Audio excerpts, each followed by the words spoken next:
नमस्कार, मैं हूं श्वेता सिंह। आप देख रहे हैं आज तक। ये उत्तर है पर स्वयं एक प्रश्न है। ये प्रदेश है लेकिन मानो पूरा देश है। यहाँ की सियासत पूरे हिंदुस्तान की झांकी है। आने वाले दिनों में जाने क्या क्या देखना अभी बाकी है। तो आज से हम आपको उत्तर प्रदेश की सियासत की कहानी सुनाएंगे। गोविंद वल्लभ पंत से लेकर योगी आदित्यनाथ के मुख्यमंत्री बनने की पूरी दास्तान बताएंगे।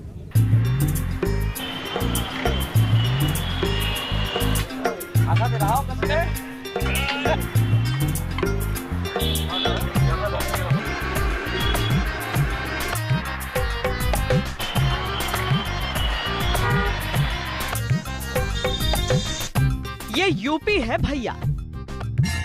राम जी की भूमि पे राम जी का नाम लेके सब कामकाज हो जाता है।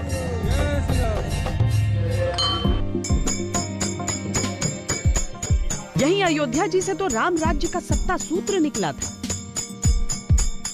यहीं तो थे बांके बिहारी, अपनी उंगली पे गोवर्धन पर्वत उठाने वाले, बड़े बड़े योद्धाओं को रण की नीति सिखाने वाले।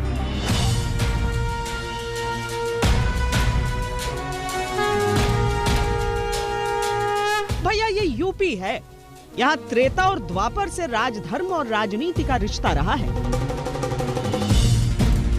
उत्तर प्रदेश को सारा देश अपने लिए आदर्श के रूप में देखता है। द्वापर हो, त्रेता हो, या जब भी कोई तंत्र होगा तो उसको चलाने का कोई नीति होगी, तो उसे हम राजनीति कहेंगे। तो भैया आज हम इसी यूपी की कहानी सुनाते हैं। यहाँ के सामाजिक प्रयोगों की कहानी, सोशल इंजीनियरिंग की कहानी, सामाजिक समानता के आंदोलन से उपजे राजनीति के नए विमर्श की कहानी। गैर कांग्रेसवाद की राजनीति जब उत्तर प्रदेश में शुरू हुई, उसके बाद के ये प्रयोग हैं। और राजनीति में सत्ता कैसे प्राप्त किया जाए, उसके बाद उस दौर के सोशल इंजीनियरिंग के प्रयोग हैं, जिसमें लोगों को बांट करके लोगों को राजनीति के लिए जोड़ने का क्रम हुआ था।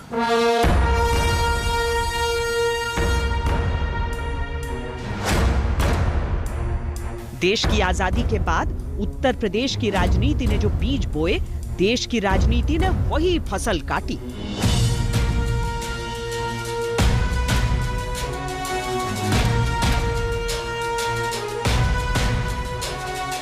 उत्तर प्रदेश में कांग्रेस की भी ओरिजिन्स की सारी जड़ें हैं और उसके बाद 50 से 60 के दशक में गैर कांग्रेसवाद का जो इमर्जेंस हुआ, उसकी जड़ें भी उत्तर प्रदेश में ही हैं। ये यूपी है भैया। संयोग तो ऐसे ऐसे बनते हैं कि पूछिए नहीं। देश के पहले प्रधानमंत्री उत्तर प्रदेश से थे, वर्तमान भी हैं। अरे 15 में से 9 तो यहीं से हैं। उत्तर प्रदेश है, उत्तर प्रदेश है। कहा जाता है कि स्टूडेंट्स पॉलिटिक्स में जितना एक्टिव उत्तर प्रदेश का छात्र रहा है, उतना शायद किसी और प्रदेश का ना रहा हो। तो कुछ तो ऐसे माहौल में यहाँ के युवा नेता उभरते थे। और दूसरा ये कि दिल्ली से निकटता की वजह से और उस समय की कांग्रेस के ऊंचे नेताओं के महत्वपूर्ण बनने की वजह से यहाँ के लोगों में एक महत्वाकांक्षा जल्दी पैदा होती थी कि अगर वो थोड़ी भी मेहनत करें तो उनके लिए राजनीति का रास्ता उन्हें दिल्ली तक पहुंचाएगा। वो जो देश का संदेश है, सत्ता का द्वार प्रवेश। तो कुल जमा ये समझ लीजिए कि संपूर्ण देश का मुद्दा भी यहीं से बनता है और सत्ता भी यहीं से निकलती है। ये भूमि उत्तर प्रदेश है, ये भूमि उत्तर प्रदेश है, ये भूमि उत्तर प्रदेश है। यहाँ नेहरू की कर्मभूमि रही है, अटल बिहारी वाजपेयी की कर्मभूमि रही है। तो जो राष्ट्रीय क्षितिज पर जिन्होंने राजनीति का एक बड़ी रेखा खींची, वो ज़्यादा लोग यूपी से जुड़े रहे हैं। आजादी से पहले उत्तर प्रदेश राज्य नहीं था, वो छोटे छोटे रियासतों में बंटा हुआ था। जब 1857 की क्रांति हुई थी, तब इन रियासतों ने अंग्रेजों के नाकों चने चबवा दिए थे। वैसे तो अंग्रेज विश्वास करते थे डिवाइड एंड रूल में, यानी कि बांटो और राज करो, लेकिन यहां पर एक अलग तरह का बंटवारा किया। रियासतों को एक साथ राज्य बना दिया ताकि वो एकजुट होकर अंग्रेजों पर हमला न कर सकें। 1902 में इसे United province of Agra and Awadh कहा गया। 1937 में नाम बदलकर केवल यूनाइटेड प्रोविंस हो गया और आजादी के 3 साल बाद यह कहलाया उत्तर प्रदेश। क्रांति की अलख जगाने में भी यूपी बहुत आगे रहा। भैया, यूपी की मिट्टी से बड़े बड़े क्रांतिकारी निकले। इसमें बराबर के स्तर पर हिंदू और मुस्लिम लीडरशिप उत्तर प्रदेश में दी। बख्त खान, अशफाकुल्लाह खान, आसफ अली, हसरत मोहानी, मौलाना शौकत अली, मुख्तार अहमद अंसारी, उसी तरह गणेश शंकर विद्यार्थी, गोविंद बल्लभ पंत, महावीर त्यागी, पुरुषोत्तम दास टंडन, मुनीश्वर उपाध्याय, राजा महेंद्र प्रताप, ये लोग थे। तो आप देखें तो आज़ादी के कोई हिस्सा ऐसा नहीं था जहां कंधे से कंधा मिलाकर पूरी कौम एक साथ आज़ादी की लड़ाई में आगे चल रही थी। इसके समानांतर मुख्य धारा की राजनीति को भी यही जमीन निर्धारित कर रही थी, दिशा दे रही थी। एक और इलाहाबाद के मोतीलाल नेहरू थे, उनके लड़के जवाहरलाल थे, लाल बहादुर शास्त्री थे, डॉक्टर संपूर्णानंद थे, गोविंद वल्लभ पंत थे।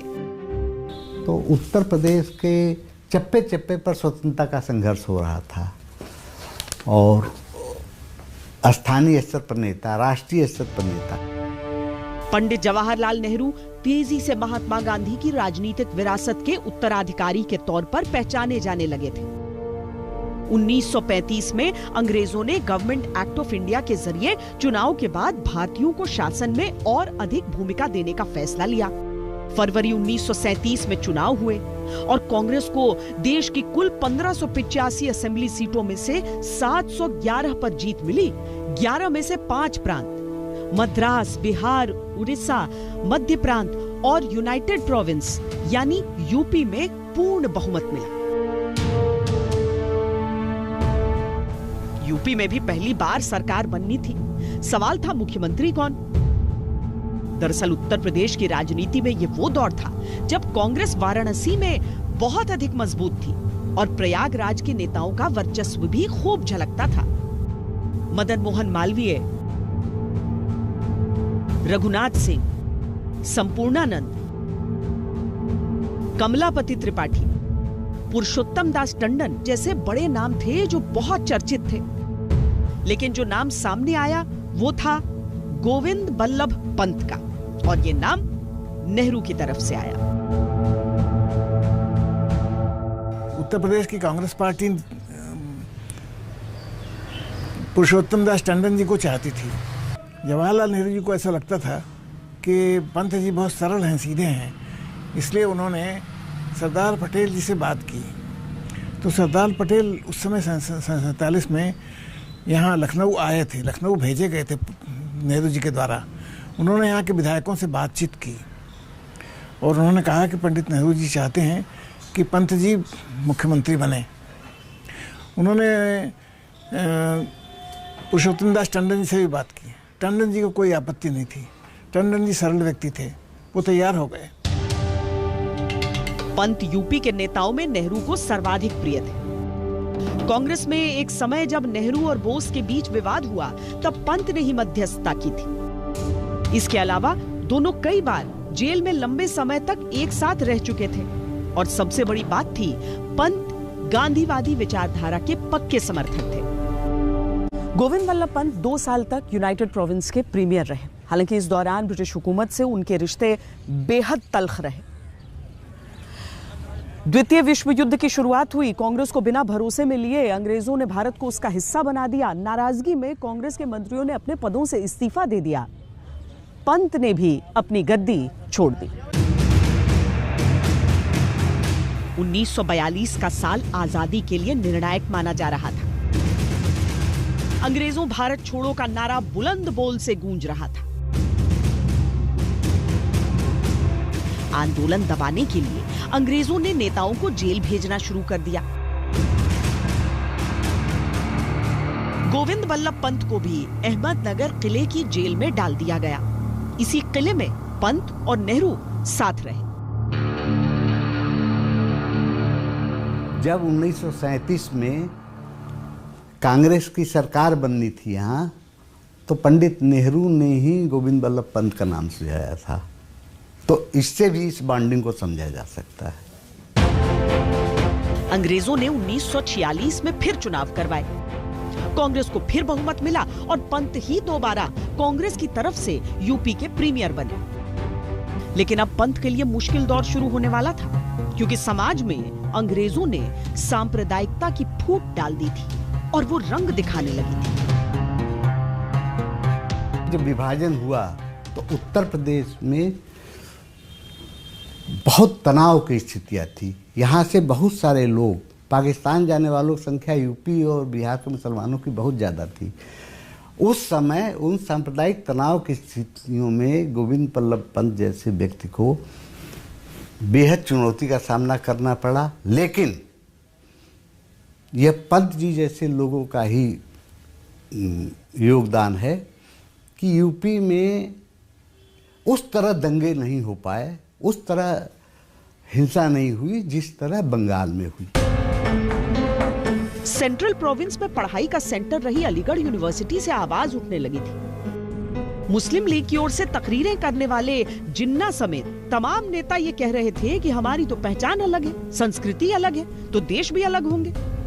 अलगाव की आग भड़कने से पहले यूपी में सांप्रदायिकता का धुआं सुलगने लगा था। तब यूपी यानी यूनाइटेड प्रोविंस में 16 सेंट्रल असेंबली सीट हुआ करती थी। इनमें 6 मुसलमानों के लिए आरक्षित थी। जिन्ना के नेतृत्व वाली मुस्लिम लीग ने सभी 6 सीटें जीत ली। यहां तक कि स्टेट असेंबली की 66 मुस्लिम आरक्षित सीटों में से 54 सीटें मुस्लिम लीग ने ही जीती। उस आग में देश जला, लोग कटे, एक देश 2 हिस्सों में बंट गया। समुदायों के जातियों के टकराव तो पहले से रहे, लेकिन संप्रदायों के टकराव के आगे भाईचारा नहीं टिक पाया। बहुतों ने कहा यह हमारी धरती नहीं, तो कुछ ने कहा यहीं जिए हैं यहीं मरेंगे। लेकिन उत्तर प्रदेश में शायद ऐसा कहने वाले कम थे, क्योंकि भारत में सबसे अधिक मुसलमान उत्तर प्रदेश से ही पाकिस्तान गए। उस दौर में टकराव की सबसे बड़ी लकीर बंगाल में खींची, पर सबसे गाढ़ी लकीर उत्तर प्रदेश में। 1916 में जो लखनऊ कांग्रेस का अधिवेशन हुआ था, जिसमें मुस्लिम लीग और कांग्रेस के बीच में एक समझौता तय हुआ था, उसी अधिवेशन के बाद लखनऊ जिसको कांग्रेस ने लखनऊ करके शुरू किया था, जिसमें कांग्रेस और मुस्लिम लीग के बीच में समझौता हुआ था, और लोगों को लगता था कि हिंदू मुस्लिम राजनीति ठीक से चलेगी। चूँकि मुसलमानों की संख्या वो प्रतिशत उत्तर प्रदेश में अधिक है, सबसे ज़्यादा है, और पाकिस्तान की मांग भी सबसे पहले यहीं उठी थी। मैंने आपको बताया था कि सब सारे प्रयोग जो हैं, चाहे वो कांग्रेस के रहे हों, चाहे मुस्लिम लीग के रहे हों, चाहे किसी पार्टी के रहे हों, सबसे अधिक प्रयोग उत्तर प्रदेश की धरती पर ही हुए हैं। ये भी समझिए कि यूपी भगवा राजनीति की प्रयोगशाला कोई आज नहीं बनी है। 1948 में फैजाबाद सीट पर उपचुनाव होना था। एक कांग्रेसी नेता थे, बड़े कद और कायदे के समाजवादी कहलाते थे, आचार्य नरेंद्र देव। उसूलों पर कांग्रेस छोड़ दी थी और सोशलिस्ट पार्टी बना ली थी। फैजाबाद सीट से चुनाव में उतर गए थे। कांग्रेस को चुनाव में उतारने के लिए उनकी टक्कर का नेता नहीं मिल रहा था, लेकिन तब काम आया था धर्म। आचार्य नरेंद्र देव एक साहित्यकार, एक चिंतक और एक प्रखर समाजवादी पुरोधा होने के नाते लोकप्रिय तो थे, लेकिन उनकी सोच, जैसा हम कह सकते हैं कि जो एक कन्वेंशनल या ट्रेडिशनल पॉलिटिक्स की होती है, जिसमें धर्म का भी एक मेल जोल रहता है, वैसी नहीं थी। और उनका जोर हमेशा शिक्षा पर और समाज के हर वर्ग को आगे बढ़ाने पर रहता था, जिसमें धर्म की जगह थोड़ी कम रहती थी। ऐसे में जब उनका एक अलग समर्थन का आधार बनने लगा था, तो कांग्रेस को शायद ये बात उस समय लगा होगा कि अगर वो और मजबूत होते हैं तो कांग्रेस के कई नेताओं के सामने एक संकट खड़ा हो सकता है। इसीलिए उनको इस आधार पर उनका विरोध किया गया कि वे उतने धार्मिक प्रवृत्ति के नहीं हैं। ये वो दौर था जब राजनीतिक दल होने का मतलब ही होता था सिर्फ और सिर्फ कांग्रेस। फिर भी कई ऐसी पार्टियां थीं जो चींटी होकर भी हाथी से भिड़ने का हौसला रखती थी। उत्तर प्रदेश के चुनावों में इन्होंने भी खूब ताल ठोकी। Congress, all India Bharatiya Jansangh, Bolshevik party of India, Bharatiya communist party, forward bloc, Akhil Bharatiya Hindu Mahasabha, Kisan Mazdoor Praja party, revolutionary communist party of India, Akhil Bharatiya Ram Rajya Parishad, revolutionary party of India, all India scheduled caste federation और सोशलिस्ट पार्टी। इनमें से कुछ पार्टियों ने आगे चलकर नाम बदले, नाम कमाए, लेकिन कुछ क्रांति ही नहीं कर पाई। उत्तर प्रदेश में मैं समझता हूँ 1948-50 के लगभग जो माहौल था, एक तरफ तो स्वतंत्रता को लेकर जो खुशी थी, जो उत्साह था, वो अपनी जगह था। कांग्रेस पार्टी का हर चीज़ के लिए क्रेडिट लेने का एक वो तौर तरीका अपनी जगह था। लेकिन तमाम सारे लोग, जैसा मैंने पहले भी कहा, जो महत्वाकांक्षी थे लेकिन कांग्रेस के साथ नहीं थे, वो भी मजबूत होते चले जा रहे थे। 429 सीटों पर चुनाव लड़ा गया। एक सीट नॉमिनेटेड सदस्य के लिए थी। कांग्रेस ने 388 सीटों पर जीत हासिल की। दूसरे नंबर पर सोशलिस्ट पार्टी, जिसके 20 सदस्य जीते। लोहिया के बारे में जितना हम जानते हैं कि वे एक बहुत ही स्पष्टवादी और बहुत ही सिंपल लिविंग, यानी कि बहुत ही साधारण जीवन शैली के समर्थक थे। और उनका सोचना शुरू से ये था कि कांग्रेस जिस तरह से धार्मिक तत्वों को लेकर, पूंजीवादी तत्वों को लेकर, अल्पसंख्यक के अलावा बहुसंख्यक राजनीति करके आगे बढ़ती है, वो शायद उनके विचार में भारत के और उत्तर प्रदेश के भविष्य के लिए एक सही मिश्रण नहीं था। गोविंद बल्लभ पंत एक बार फिर यूपी के सीएम बन गए। अब सोचिए, ऐसा राज्य जिसकी जितनी आबादी दुनिया के बड़े बड़े देशों की नहीं रही, इतनी वृहद संस्कृति, इतनी बड़ी विरासत, इतने बड़े राज्य का 3 बार मुख्यमंत्री बनना। जीबी पंत का कद बहुत बढ़ा और साथ साथ यूपी कांग्रेस में अब पद की लालसा भी उतनी ही बढ़ी। उत्तर प्रदेश में पंत, मैंने पंडित गोविंद बल्लभ पंत, बिहार में डॉक्टर श्री कृष्ण सिन्हा, बंगाल में विधान चंद्र राय, और उसी तरह से ये रविशंकर शुक्ल मध्य प्रदेश में, या हीरालाल शास्त्री राजस्थान में, ये नाम ऐसे थे जो अपने राज्य में प्रधानमंत्री से बड़े थे। और जवाहरलाल नेहरू भी उन लोगों की कद्र करते थे।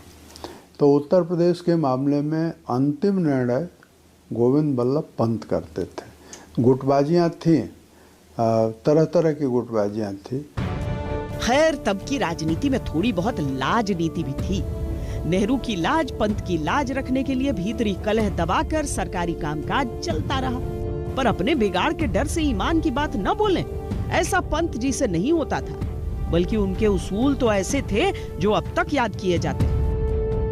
मैं क्रांतिकारी आंदोलन की बात नहीं कर रहा हूँ, लेकिन जो अहिंसक आंदोलन, सत्याग्रह का आंदोलन जो गांधी जी ने शुरू किया, उसकी का एक असर कांग्रेस पर था। और उसी कांग्रेस के नेता पंडित पंत थे। तो उन्होंने अपने जीवन में अपने ऊपर कम खर्च हो, और अगर मान लीजिए कोई उन पर व्यक्तिगत हो रहा है, ज़्यादा खर्च हो रहा है, तो उनकी जेब से जाना चाहिए उसका।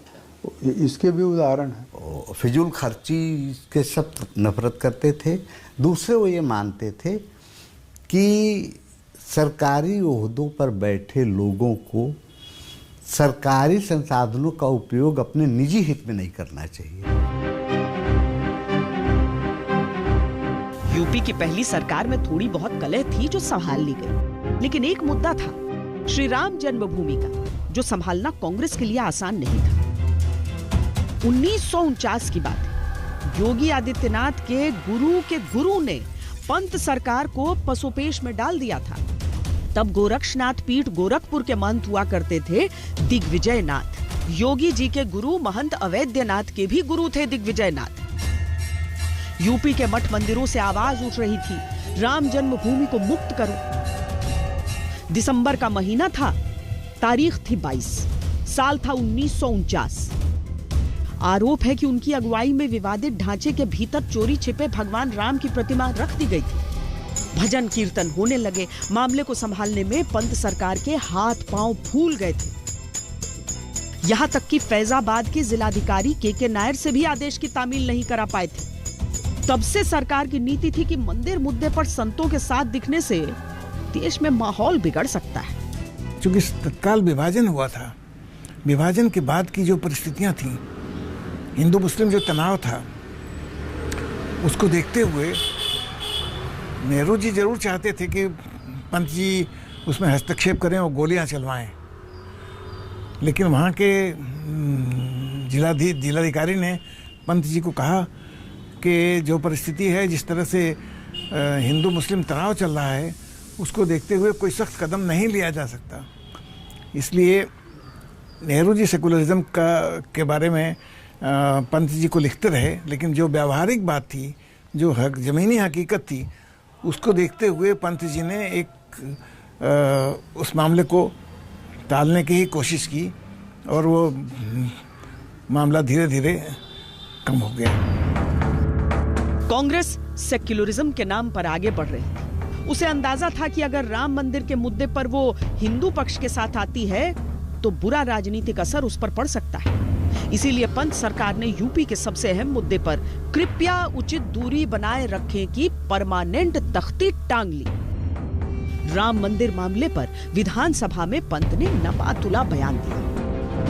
तो चूंकि वो तो ताला बंद कर दिया गया था और इसलिए मामला न्यायालय में था, तो वो सरकार को भी सुविधा रहती है ये कहने में कि मामला न्यायालय में है, इसमें क्या निर्णय लिया जाए, तो वो उसका रास्ता अपनाया था पंत जी ने। गोविंद वल्लभ पंत ने आजाद यूपी की पहली सरकार 4 साल तक चलाई। पता नहीं राजनीतिक मजबूरी थी या ये जरूरी था, पर दिसंबर 1955 में एक दिन उन्हें नेहरू जी का दिल्ली से बुलावा आ गया और वो गृह मंत्री बनकर केंद्रीय राजनीति में चले।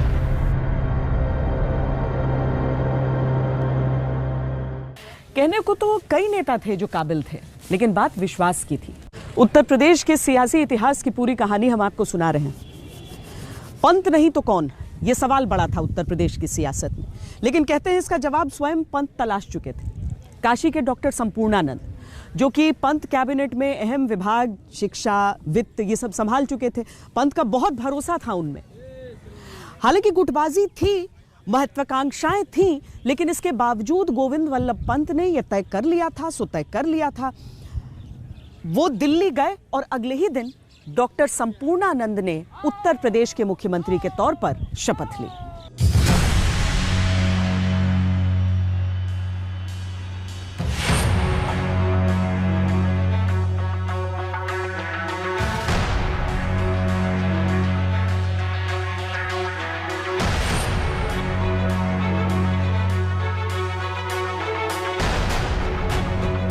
मन से साहित्यकार, सोच से गांधीवादी, वाराणसी के डॉक्टर संपूर्णानंद को उत्तर प्रदेश का मुख्यमंत्री बना दिया।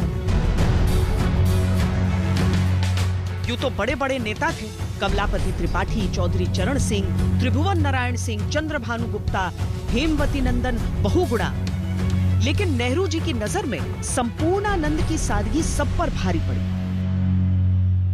वास्तविक चुनौती थी वो चौधरी चरण सिंह से मिली।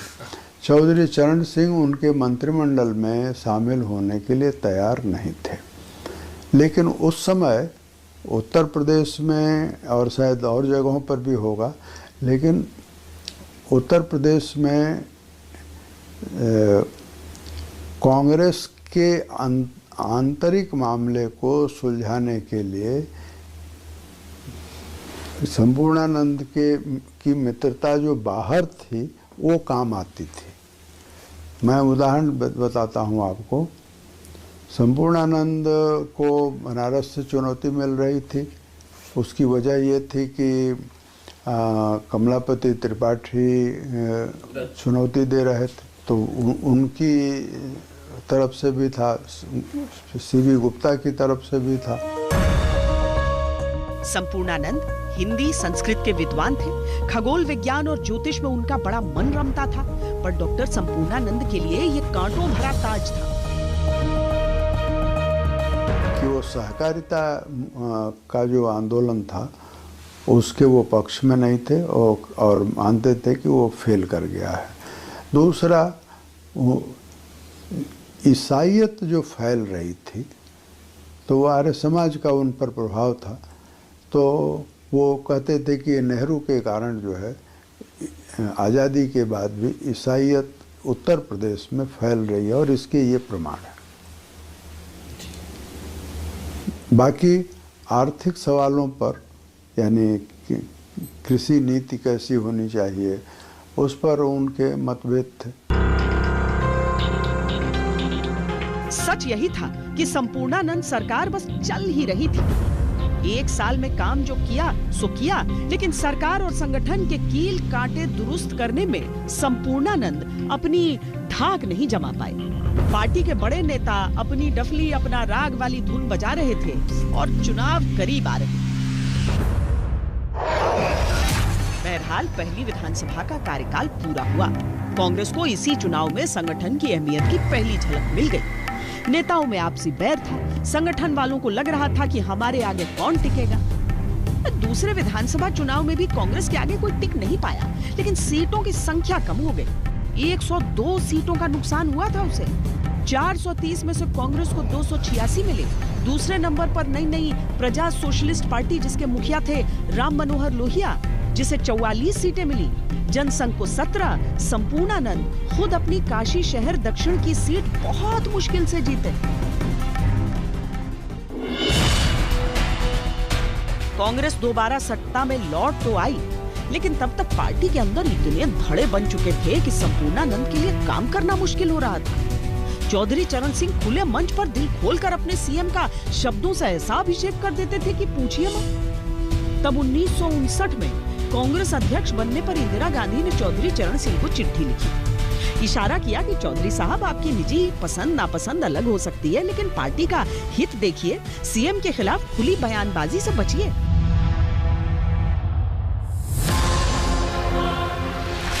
कांग्रेस सरकार कमलापति त्रिपाठी संपूर्णानंद गुट, चंद्रभानु गुप्ता गुट और चरण सिंह गुट में बटी थी। चौधरी चरण सिंह संपूर्णानंद की शिकायत नेहरू से करते रहते थे, लेकिन नेहरू भी जान रहे थे कि अपने आदमी के साथ खड़े रहना।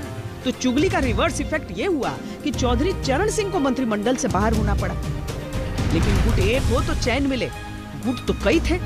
चौधरी साहब का गुट कमजोर पड़ा तो चंद्रभानु गुट ने भी संपूर्णानंद को चैन से बैठने नहीं दिया। कांग्रेस में जो सीएसपी थी, कांग्रेस सोशलिस्ट पार्टी, उसके जो कुछ प्रमुख नेता थे उसमें से चंद्रभानु गुप्त भी एक थे। चंद्रभानु गुप्त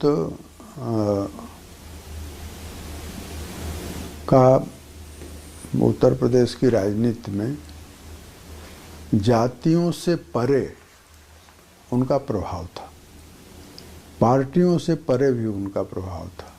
और चंद्रभानु गुप्त इस नाते वो ऐसा नहीं था कि कोई प्रधानमंत्री के दावेदार थे, लेकिन उनके इस प्रभाव से दिल्ली के लोग भी आशंकित रहते थे, दिल्ली के नेता भी आशंकित रहते थे। कहा जाता है कि तब चंद्रभानु का दबदबा प्रदेश में इतना था कि कार्यकर्ता पंडित नेहरू से भी पहले उनकी बात माना करते। मतलब जिसके पीछे काडर, उसका चलेगा ऑर्डर वाला मामला। ये तब साबित हो गया जब यूपी कांग्रेस प्रदेश अध्यक्ष के चुनाव हुए। डॉक्टर संपूर्णानंद चाहते थे प्रदेश अध्यक्ष बने मुनीश्वर दत्त उपाध्याय, लेकिन भैया काडर में तो चंद्रभानु का ऑर्डर चल रहा था। 630 मतों के अंतर से चंद्रभानु गुप्ता से हार गए मुनीश्वर दत्त। संपूर्णानंद ने इसे अपनी हार माना, मुख्यमंत्री पद से इस्तीफा दे दिया। नेहरू के समर्थन और संपूर्णानंद के मुख्यमंत्री रहते लाल बहादुर शास्त्री तक प्रदेश उपाध्यक्ष का चुनाव हार गए, क्योंकि वो नेतृत्व नहीं कर पाए। और दूसरा ये भी था कि कांग्रेस के अंदर इतनी विविधता थी, महत्वाकांक्षाओं की भी थी, कि अपने एक एक गुट दूसरे को चुनौती देता रहता था। तो राजनीतिक स्थिरता दिल्ली में बनी रहती थी। उत्तर प्रदेश में मुझे ऐसा लगता है कि केंद्र में भी जो लोग थे वो ये इसमें ज़्यादा सुरक्षित महसूस करते थे कि वहाँ मुख्यमंत्री बदलते रहे। तो 5 साल में 3 बार 4 बार मुख्यमंत्री बदल जाता था। एक बात जो कही जाती है वो ये कि डॉक्टर संपूर्णानंद मुख्यमंत्री रहते हुए किन्हीं गुमनामी बाबा के पास जाया करते थे। वो गुमनामी बाबा पर्दे के पीछे से बात किया करते थे। कई इतिहासकारों और जानकारों का ये मानना है कि वही सुभाष चंद्र बोस थे। बहरहाल डॉक्टर संपूर्णानंद का इस्तीफा हो चुका था और उन्हें राजस्थान का गवर्नर बना दिया गया, लेकिन उनके जाते ही वो अंतिम कड़ी टूट गई जो सबको गांधी नेहरू के नाम की छत्रछाया में रखती थी। यहीं से यूपी में कांग्रेस के बुरे दिनों की शुरुआत हो गई। 7 दिसंबर 1960 को चंद्रभानु गुप्ता उत्तर प्रदेश के तीसरे मुख्यमंत्री बन गए। भले वो नेहरू के धुर विरोधी थे और नेहरू को भी बिल्कुल पसंद नहीं थे, लेकिन बात जनमत की थी। बहरहाल उत्तर प्रदेश का मुख्यमंत्री बनना एक बात थी और बने रहना दूसरी बात। जब जैसे ही चुनौती मिलने लगी तो एक या दूसरे बहाने से उनको हटाया गया और उनको हरवाने में भी शासन प्रशासन की भूमिका का उपयोग किया गया। पार्टी के लिए वो फंड रेजर थे तो उन पर यह आरोप भी लगते थे कि वो पैसों की हेराफेरी करते हैं, लेकिन चंद्रभानु ने इस आरोप को अपने ऊपर मजाक का एक जरिया बना लिया और अक्सर खुद ही अपने खिलाफ नारेबाजी करके लोगों को चौंका देते थे। वो कांग्रेस के कोषाध्यक्ष थे, उनके पास एक एक आदमी का हिसाब रखा रहता था। उन्होंने एक रजिस्टर मुझे स्वयं दिखाया था जिसमें उन्होंने दिया था किस किस लोगों को कितना कितना चंदा दिया था। उन्होंने 3000 रुपये उन्होंने पंडित जवाहरलाल नेहरू को इलाहाबाद के चुनाव में दिया था। वो रजिस्टर देखा था मैंने। तो उन पर ये उनके विरोधी ये आरोप लगाते थे कि गली गली में शोर है, सीबी गुप्ता। तो ये लखनऊ विश्वविद्यालय का नारा था, लखनऊ विश्वविद्यालय। तो उसका वो मजाक उड़ाते थे और ये कहते थे आपने नारा नहीं सुना। कोई इस बात पर कोई यकीन नहीं करता था। उनके विरोधी नारा लगाते थे। पर चंद्रभानु गुप्ता कांग्रेस की अंदरूनी कलह शांत नहीं करा पा रहे। कमलापति त्रिपाठी गुट और चौधरी चरण सिंह गुट लगातार उनकी नाक में दम कर रहा। ऊपर से तब तक सामने आ गया कामराज फॉर्मूला। बड़ा चर्चित फार्मूला है। 1963 में बतौर अध्यक्ष कामराज ने एक फार्मूला सुझाया। नेहरू से कहा कि संगठन कमज़ोर पड़ रहा है और कांग्रेस को अगर मजबूत करना है तो उन्होंने फार्मूला दिया कि सत्ता में बैठे जो भी लोग हैं उनको संगठन में आना चाहिए और काम करना चाहिए, अपने पदों से इस्तीफा दें। तो अब चंद्रभानु गुप्ता से भी त्यागपत्र देने को कहा गया, पर वो ठहरे खाटी आदमी। उन्हें समझाने के लिए कांग्रेस को कई मोर्चों पर काम करना पड़ा। 2 अक्टूबर 1963 को आखिरकार चंद्रभानु गुप्ता को इस्तीफा देना पड़ा। सुचेता कृपलानी बंगाल में जन्मी थी, दिल्ली में पढ़ी थी, यूपी से कोई नाता नहीं था। हाँ, प्रसिद्ध स्वतंत्रता सेनानी थी, भारत छोड़ो आंदोलन में महिलाओं का नेतृत्व करती थी। आजादी के बाद पंडित नेहरू की स्पीच से पहले उन्होंने वंदे मातरम गाया था। संविधान सभा में महिलाओं का प्रतिनिधित्व कर चुकी थी। तो नेहरू जी किसी और को चाहते थे मुख्यमंत्री बनना, लेकिन चंद्रभानु गुप्ता ने उस समय सुचेता कृपलानी को चीफ मिनिस्टर बनवा दिया था। सुचेता कृपलानी जो मंत्री थी उनको चीफ मिनिस्टर बनवा दिया गया था और वो एक पहला सबसे बड़ा प्रयोग था उत्तर प्रदेश का, गैर राज्य का आके मुख्यमंत्री बन जाए। खैर, नियति का खेल था और भारत को सबसे पहली महिला मुख्यमंत्री के तौर पर सुचेता कृपलानी को चुनना था। सहरा भी यूपी के सर बंधना था, सो बंधा। 1967 में चौथी विधानसभा के लिए चुनाव हुए। जो नतीजे आए उसने कांग्रेस के लिए खतरे की घंटी नहीं, घंटा बजा दिया। किस तरीके से उन चुनावों के बाद उत्तर प्रदेश की राजनीति का चाल और चरित्र दोनों बदलने वाला था। यूपी में कांग्रेस प्रयोग कर रही थी, लेकिन एक कलह को दबाने की कोशिश में दूसरी कलह का जन्म हो जा रहा था। केंद्र में अब न नेहरू थे, शास्त्री जी भी नहीं थे, अब इंदिरा गांधी थी। इंदिरा गांधी को पिता के साथ काम करने का सियासी अनुभव तो था, लेकिन यूपी तो यूपी है, एक अनुभव के सामने नए अनुभव को खड़ा कर देती है। चौथी विधानसभा के चुनावों के बाद एक ऐसी चुनौती सामने आने वाली थी जो कांग्रेस को बहुत परेशान करने वाली थी। पहली बार कांग्रेस 200 सीटों से नीचे आ गई। कई बड़े बड़े दिग्गज चुनाव हार गए। कमलापति त्रिपाठी अपनी पारंपरिक सीट हार गए। कांग्रेस को 425 में 199 सीटें मिली। जनसंघ को 98 सीटों के साथ बम्पर कामयाबी। तीसरे नंबर पर राम मनोहर लोहिया के नेतृत्व वाली संयुक्त सोशलिस्ट पार्टी रही। इसी चुनाव में लोहिया की पार्टी से एटा की जसवंत नगर सीट से जीतकर पहली बार 28 साल के मुलायम सिंह यादव विधानसभा पहुंचे थे। सुचेता कृपलानी केंद्र की राजनीति में वापस लौट गईं। चौधरी चरण सिंह ने बगावत का बिगुल फूंक दिया। कांग्रेस के पास एक ही विकल्प बचा था और वो थे फिर चंद्रभानु गुप्ता। लेकिन इस बार वो सिर्फ 19 दिन मुख्यमंत्री रहे, क्योंकि यूपी कांग्रेस ही टूट गई। चंद्रभानु गुप्ता की सरकार थी 1967 में। वो 2 लोगों को मंत्री बनाना चाहते थे। जयराम गुप्ता फैजाबाद के उनके समर्थक थे और उसी तरह से पश्चिम उत्तर प्रदेश के। वो 2 लोगों को मंत्री के रूप में देखना चाहते थे। चंद्रभानु गुप्ता ने चौधरी चरण सिंह को तो मंत्री के लिए बुलाया, लेकिन उन्होंने उनके लोगों को शामिल नहीं किया। ये मुख्य कारण था जिसके कारण चौधरी साहब और उनके साथ 17 लोग और उन्होंने कांग्रेस पार्टी तोड़ दी थी। चौधरी चरण सिंह ने न सिर्फ नई राजनीतिक पार्टी भारतीय क्रांति दल बना ली, बल्कि जनसंघ, कम्युनिस्ट पार्टी और समाजवादी नेताओं के साथ मिलकर सरकार बनाने का दावा भी पेश कर दिया। 3 अप्रैल 1967 को चौधरी चरण सिंह के नेतृत्व में पहली बार उत्तर प्रदेश में गैर कांग्रेसी सरकार बनी। गैर कांग्रेसी सरकार बन तो गई, लेकिन जब सत्ता मिली तो विचारधाराएं और आपसी अहम का टकराव होने लगा।